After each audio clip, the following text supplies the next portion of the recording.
गणित की किताबों में अक्सर नियम तो बहुत मिल जाते हैं, लेकिन उन नियमों के पीछे की जो कहानी है और उनका जो असली मजा है वो कहीं ना कहीं गायब हो जाता है। हाँ, वो बस फॉर्मूले रटने तक सीमित रह जाता है। बिल्कुल।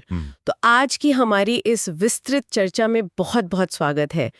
आज हम एक ऐसे विषय पर बात कर रहे हैं जो दिखने में तो शायद कक्षा की दीवार पर लगे किसी चार्ट जैसा लगता है, लेकिन असल में ये पूरे ब्रह्मांड की भाषा को समझने की एक चाबी है। सही कहा। एक बहुत ही शानदार स्रोत है आज हमारे पास। जी, आज हम संख्या पद्धति संपूर्ण अध्ययन मार्गदर्शिका यानी नंबर सिस्टम पर आधारित एक बेहद ही व्यवस्थित एजुकेशनल पोस्टर का गहन अध्ययन कर रहे हैं। और ये कोई साधारण पोस्टर नहीं है। नहीं, बिल्कुल नहीं।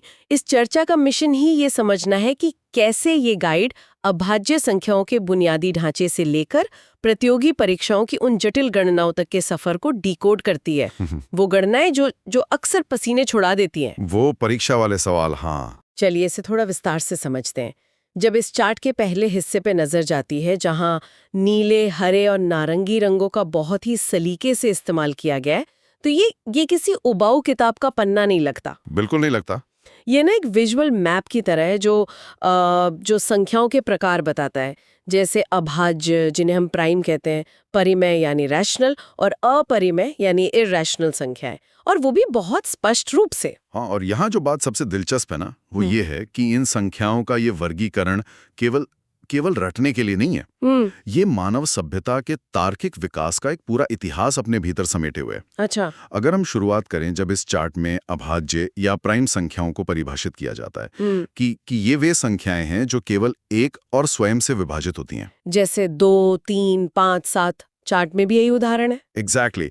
तो ये सिर्फ एक नियम नहीं है। अगर गहराई से देखा जाए तो प्राइम संख्याएं गणितीय ब्रह्मांड के परमाणु हैं, एटम है। अरे वाह, रसायन विज्ञान वाली एनालॉजी। बिल्कुल। जिस तरह से रसायन विज्ञान में पीरियोडिक टेबल के तत्व मिलकर हर चीज बनाते हैं ना, वैसे ही गणित में हर एक संख्या को अभाज्य संख्याओं के गुणांक के रूप में तोड़ा जा सकता है। Fundamental theorem of arithmetic. जी। और आज के आधुनिक युग में जो इंक्रिप्शन तकनीकें हैं, जो हमारे बैंक खातों को या इंटरनेट डेटा को सुरक्षित रखती हैं, वे इन्हीं अभाज्य संख्याओं के जटिल जाल पर ही तो टिकी हैं।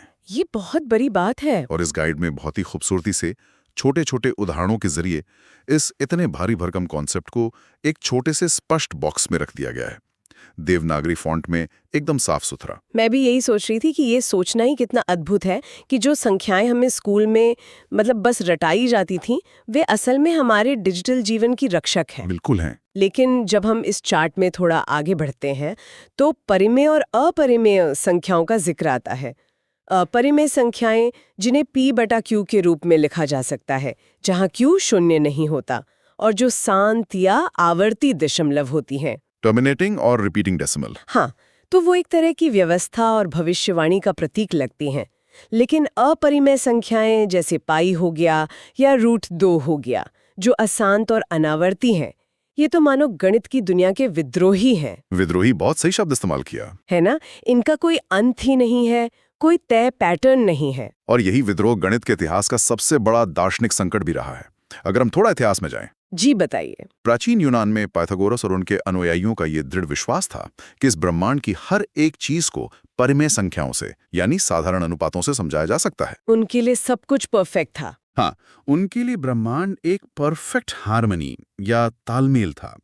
लेकिन जब उनके ही एक सदस्य ने यह साबित कर दिया कि एक साधारण वर्ग का विकर्ण, एक स्क्वायर का डायगोनल, जिसकी भुजाएं 1 यूनिट हो, जी, यानी √2, उसे किसी भी तरह p/q के रूप में नहीं लिखा जा सकता, तो ये उनके लिए कोई छोटी बात नहीं थी।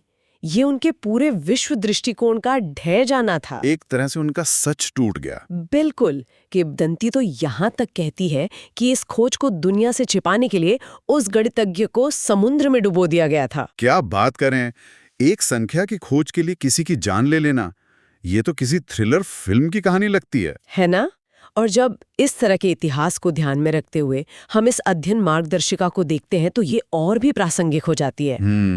इस चार्ट ने उस पूरे ऐतिहासिक संघर्ष को, उस दार्शनिक उथल-पुथल को पाए और √2 जैसे प्रतीकों के साथ एक बहुत ही साफ सुथरे, अशांत और अनावर्ती दशमलव वाले बॉक्स में समेट दिया है। बहुत आकर्षक लगते हैं। बिल्कुल। ये ज्ञान के उस बड़े पहाड़ को एक ऐसे कैप्सूल में बदल देता है जिसे कोई भी विद्यार्थी आसानी से समझ सकता है।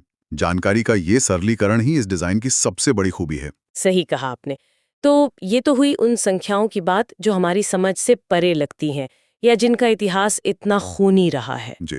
लेकिन जब बात रोजमर्रा की गणनाओं की आती है तो ये चार्ट कुछ बहुत ही व्यवहारिक शॉर्टकट्स भी देता है और यहाँ बात सच में बहुत रोचक हो जाती है। सेक्शन 2 की बात कर रही हैं ना आप? हाँ, चार्ट के दूसरे खंड में महत्वपूर्ण गणितीय नियम दिए गए हैं जिनमें विभाज्यता के नियम यानी डिविजिबिलिटी रूल्स और इकाई अंक ज्ञात करने की विधियां शामिल हैं। उदाहरण के लिए 2, 3, 5, 9 और 11 से विभाज्यता के नियम। जब सामने कोई लाखों करोड़ों की संख्या हो और ये पता लगाना हो कि वो 9 या 11 से पूरी तरह कटेगी या नहीं, तो पूरा भाग करने बैठना तो बेवकूफ़ी होगी। वो तो समय की पूरी बर्बादी है। और यहीं पर ये नियम जादुई कुंजी का काम करते हैं। जैसे जैसे 9 से विभाज्यता का नियम कहता है कि यदि किसी संख्या के सभी अंकों का योग 9 से कट जाता है तो वो पूरी संख्या भी 9 से कट जाएगी। अंकों को बस जोड़ना है। बस जोड़ना है। ये कोई जादू नहीं है, बल्कि हमारे बेस 10 संख्या पद्धति का एक खूबसूरत परिणाम है। इसी तरह 11 का नियम, जहां सम और विषम स्थानों के अंकों के योग का अंतर निकाला जाता है, वो भी बहुत ही तार्किक है। लेकिन इस चार्ट की सबसे अच्छी बात यह है कि ये इन नियमों को केवल सिद्धांत के रूप में हवा में नहीं छोड़ता। छोटे उदाहरण वाले बॉक्स दिए हैं। बिल्कुल। लेकिन यहाँ मेरा एक बड़ा सवाल है, क्या इस तरह के नियमों को केवल छोटे उदाहरणों के बॉक्स में डाल देने से कोई जटिल कॉन्सेप्ट हमेशा के लिए याद हो जाता है? क्या मतलब है आपका? मतलब परीक्षा के उस भयंकर दबाव में जहाँ घड़ी की टिक टिक किसी हथौड़े की तरह दिमाग पर बज रही होती है, क्या सच में ये रंग बिरंगे बॉक्स काम आते हैं या इंसान सब भूल जाता है? ये बहुत ही व्यवहारिक सवाल है। क्योंकि नियमों को रटना और उन्हें सही समय पर लागू करना दोनों बहुत अलग बातें हैं। ये एक बहुत ही जायज सवाल है और इसका जवाब मनोविज्ञान और कॉग्निटिव लोड थ्योरी में छिपा है। अच्छा, वो कैसे? देखिए, जब कोई जानकारी बहुत बड़े बड़े पैराग्राफ में लिखी होती है तो दिमाग को उसे प्रोसेस करने में बहुत ऊर्जा खर्च करनी पड़ती है। परीक्षा के तनाव में दिमाग वैसे ही थका हुआ होता है। हाँ, फोकस करना मुश्किल होता है। लेकिन जब वही जानकारी एक साफ सुथरे देवनागरी फॉन्ट में उचित स्पेसिंग के साथ और छोटे छोटे एग्जाम्पल बॉक्स में दी जाती है तो वो एक विजुअल पैटर्न बन जाती है, एक चित्र की तरह दिमाग में छप जाती है। एग्जैक्टली।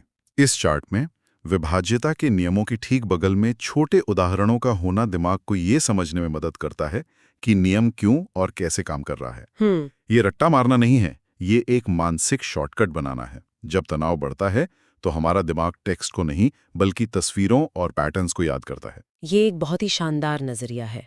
यानी ये चार्ट सिर्फ जानकारी नहीं दे रहा, बल्कि ये जानकारी को दिमाग में सही तरीके से फाइल करने का काम कर रहा है। बिल्कुल सही। इसी खंड में एक और चीज है जो अक्सर लोगों के पसीने छुड़ा देती है, बड़ी बड़ी घातों वाली संख्याओं का इकाई अंक निकालना, पावर्स वाले सवाल। ओहो, वो तो बहुत डरावने लगते हैं शुरू में। हाँ, जैसे अगर किसी से पूछा जाए कि 7 की घात 105 यानी 7 to the power 105 का इकाई अंक क्या होगा, अगर कोई इसे गुणा करने बैठ जाए तो शायद पूरा दिन निकल जाए। पूरा दिन क्या, शायद गलत जला भी निकले अंत में। और यहीं पर साइक्लिसिटी या चक्रीयता का कॉन्सेप्ट आता है, जिसे इस चार्ट में बहुत ही सलीके से समझाया गया है। चक्रीयता यानी चीजों का रिपीट होना। जी, हर संख्या की घात का इकाई अंक एक निश्चित पैटर्न के बाद खुद को दोहराता है। जैसे 2, 3, 7 और 8 के लिए ये चक्रे 4 का होता है। मतलब हर चौथी घात के बाद वही अंक आ जाएगा। बिल्कुल, यानी हर चौथी घात के बाद इकाई अंक वही वापस आ जाता है। तो 7 की घात 105 के लिए बस 105 को 4 से भाग देना है और शेषफल देखना है। हाँ, रिमाइंडर या शेषफल 1 बचेगा, जिसका सीधा सा मतलब है कि इसका इकाई अंक वही होगा जो 7 की घात 1 का होता है, यानी 7। ये कितना सरल है ना? इस गाइड ने इस पूरी प्रक्रिया को ऐसे बॉक्स में रखा है जो एक नज़र में समझ आ जाए। ये तार्किक सोच को विकसित करने का एक बेहतरीन तरीका है कि कैसे एक असंभव सी दिखने वाली समस्या को एक छोटे से पैटर्न में तोड़ा जा सकता है। सच में ये बिल्कुल ऐसा है जैसे किसी बहुत बड़े और अस्त-व्यस्त कमरे को चुटकियों में समेटकर व्यवस्थित कर दिया गया हो। बहुत सही तुलना की आपने। और व्यवस्था बनाने की ये कला हमें इस चार्ट के तीसरे खंड की ओर ले जाती है, गणितीय श्रेणियां और योगफल, मैथमेटिकल सीरीज एंड सम्स। ये भी एक बहुत ही महत्वपूर्ण हिस्सा है। बिल्कुल।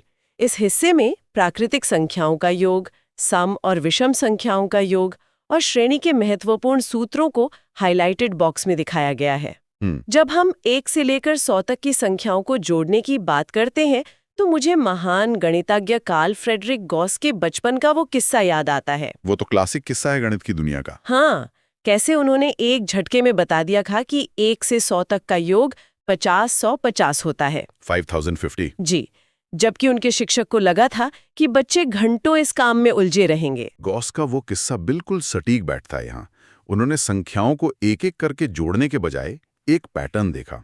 उन्होंने देखा कि पहली और आखिरी संख्या यानी 1 और 100 का योग 101 है और दूसरी आखिरी संख्या यानी 2 और 99 उसका योग भी 101 है। तो ऐसे कई जोड़े बन गए। बिल्कुल, ऐसे 50 जोड़े बनेंगे।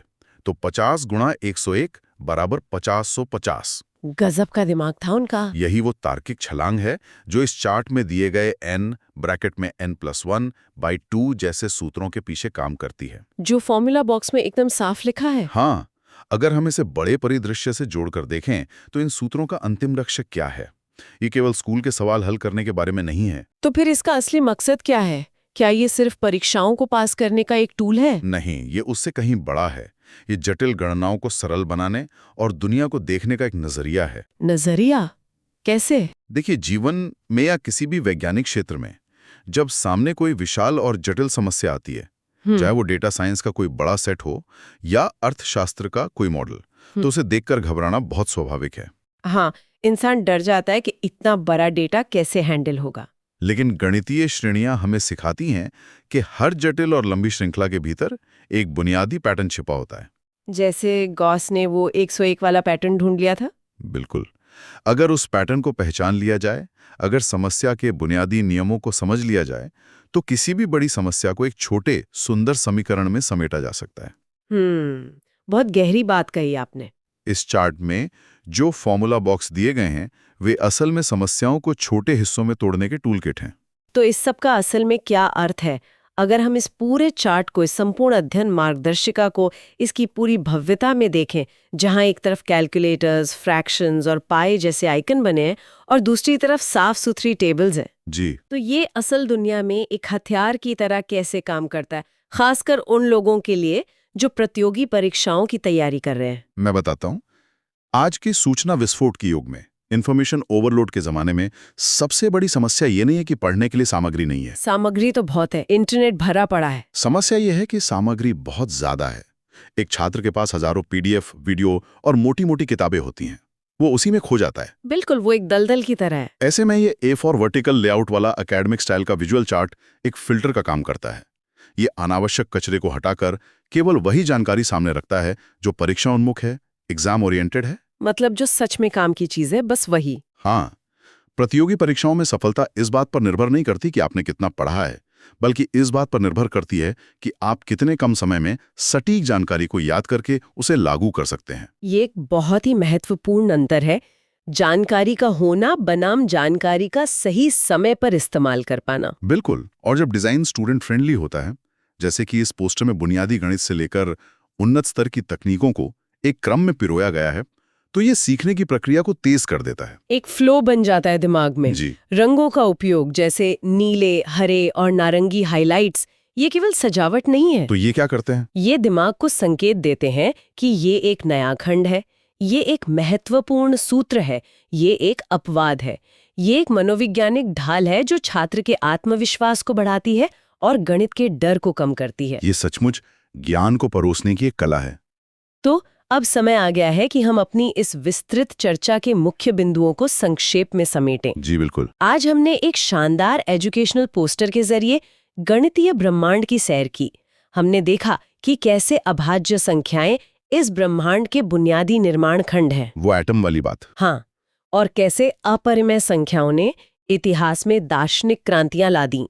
हमने विभाज्यता के नियमों और चक्रीयता के जरिए बड़ी गणनाओं को सेकंडों में सुलझाने के व्यावहारिक शॉर्टकट्स पर बात की, जो समय बचाते हैं परीक्षाओं में। बिल्कुल। और फिर हमने समझा कि कैसे गणितीय श्रेणियों के सूत्र समस्याओं में छिपे पैटर्न को पहचानने की हमारी क्षमता को बढ़ाते हैं।